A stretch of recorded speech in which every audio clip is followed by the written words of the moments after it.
Hello everybody, welcome back to the table. Today we are taking a look at a Shieldon knife, and this particular one is called the Barraskewda. And so one thing that I've noticed as Shieldon sent me so many of their samples for review is that all of these knives essentially are named after Pokemon or things in the Pokemon universe. So I find that kind of interesting that we have this knife company who are obviously Nintendo fans, Pokemon fans, and as a result we're getting all these knives named after Pokemon. So it's essentially interesting that a Chinese-based company is doing this. So with that comment out of the way, let's take a look at the Barraskewda by Shieldon Knives. And so before we even really look at the knife, I will say that Shieldon Knives did send me these knives for the purposes of making videos on them. However, they have no contact with me since then, so it's not like they're reviewing these videos or anything. I'm going to tell you exactly what I think about this knife. And this particular one right here, the Barraskewda, I was kind of waiting to make a video on this one because I already made two videos for my other Shieldon knives. And this one I was just trying to warm up to it. And let's go over the specs though, and we'll talk a little bit more about it. This particular knife has a 3 3/4 inch blade. It is a D2 steel. And the blade finish on this one, as you'll notice, has that gray titanium nitride coating. It's a type of coating we see on a lot of low-end budget knives. Whereas this particular knife, it actually comes in at around the $80 price point. And you can pick up a variant of this particular knife. As we speak, I think they're in stock at White Mountain Knives. And so maybe they'll be in stock at other dealers soon as well. But this particular one, on the show side of the blade, you can take a look at it. We see the Sheildon logo. And right next to the opening hole, we see the blade steel marked as D2 steel. And on the reverse of the blade, right next to the opening hole, we have the model name or model number on this one. And this one is marked G for the model here with the gray coating, as well as the name of the knife, the Barraskewda.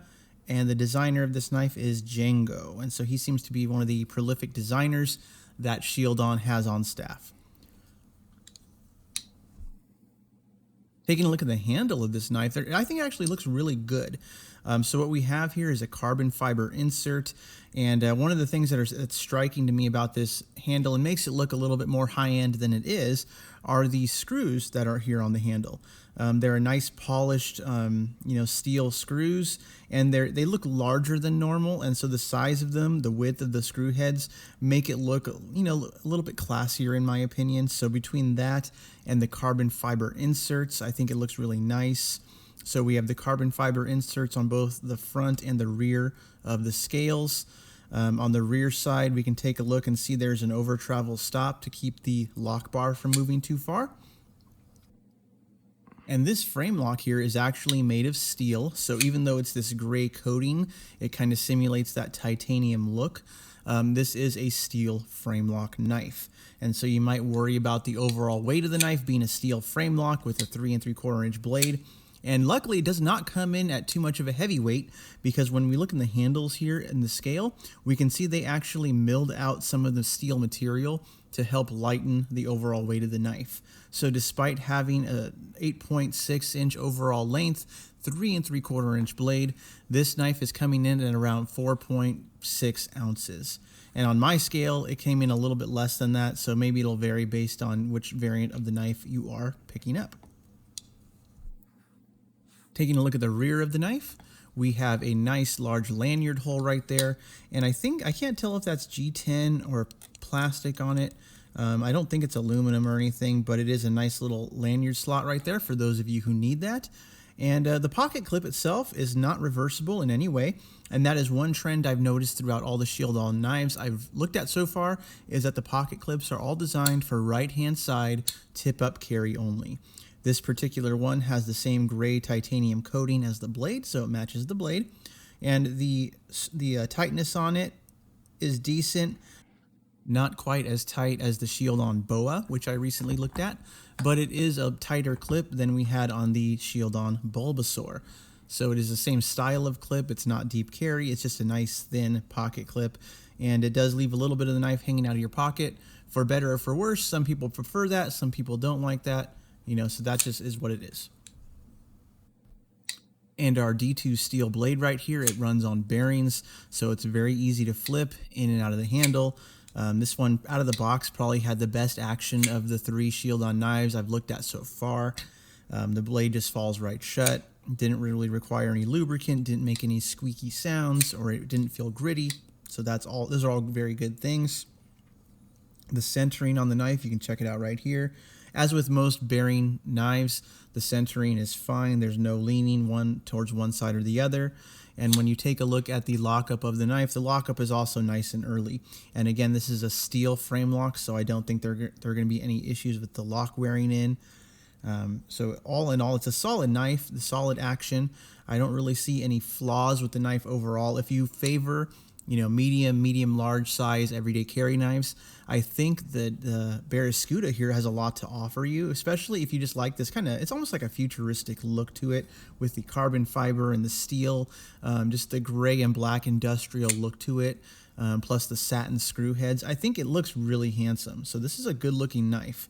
The blade shape itself is kind of this upswept, modified drop point.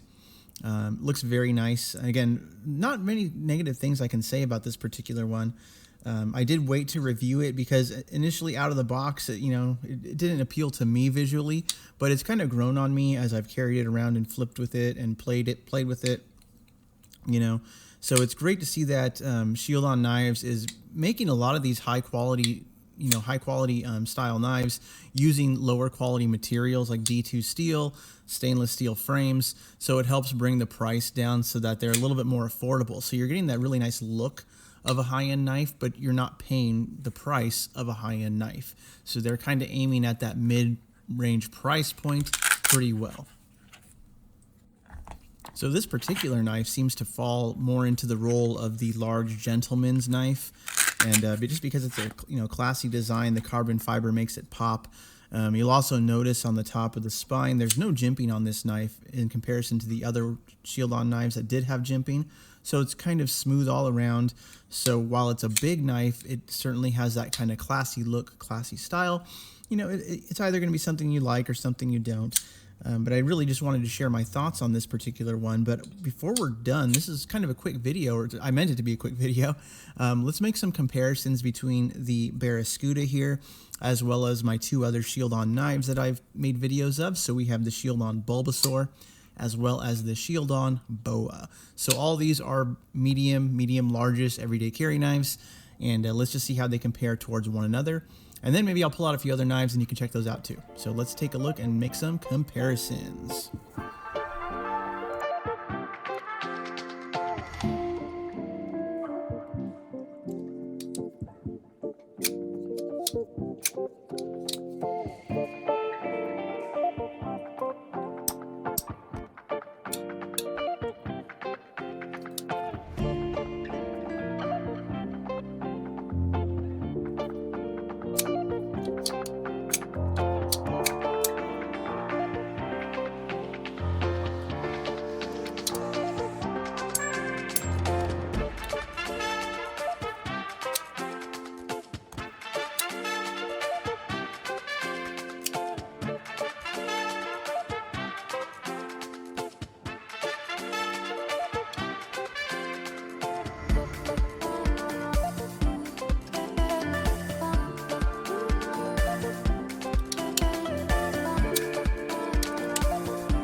All right, so what do you guys think of the Shieldon Barraskewda?